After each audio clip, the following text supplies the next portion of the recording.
After selecting the outward register option, you can upload the information about the correspondence sent by the society to the website.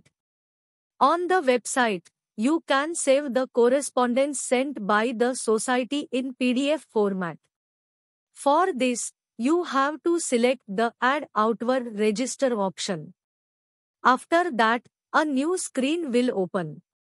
In the first column, mention the name of the person to whom the society has sent the letter. In the second column, mention the subject of the letter. In the third column, mention the date of sending the letter.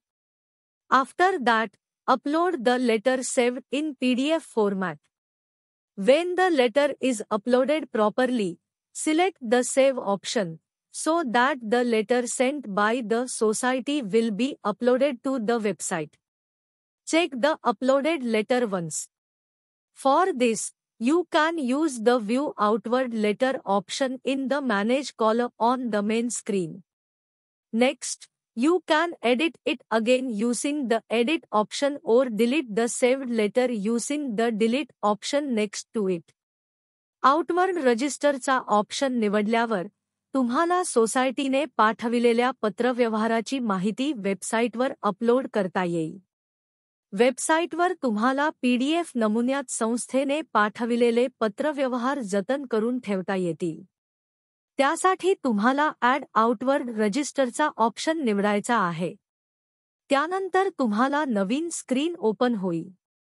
त्यावरील पहिल्या कॉलममध्ये ज्या व्यक्तीला सोसायटीने पत्र पाठविले आहे, त्या व्यक्तीचे नाव नमूद करा. त्यानंतरच्या दुसऱ्या कॉलममध्ये पत्राचा विषय नमूद करा. त्यानंतरच्या तिसऱ्या कॉलममध्ये पत्र पाठविल्याची तारीख नमूद करा. त्यानंतर तुम्ही PDF नमुन्यात सेव्ह केलेले पत्र अपलोड करून घ्या. पत्र व्यवस्थित अपलोड झाले की सेव्हचा ऑप्शन निवडा. त्यामुळे सोसायटीने पाठविलेले पत्र वेबसाईटवर अपलोड होईल. असे अपलोड केलेले पत्र एकदा तपासून घ्या. त्यासाठी तुम्हाला मेन स्क्रीन वरील मॅनेज या कॉलम मधील व्ह्यू आउटवर्ड लेटरचा ऑप्शन वापरता येईल.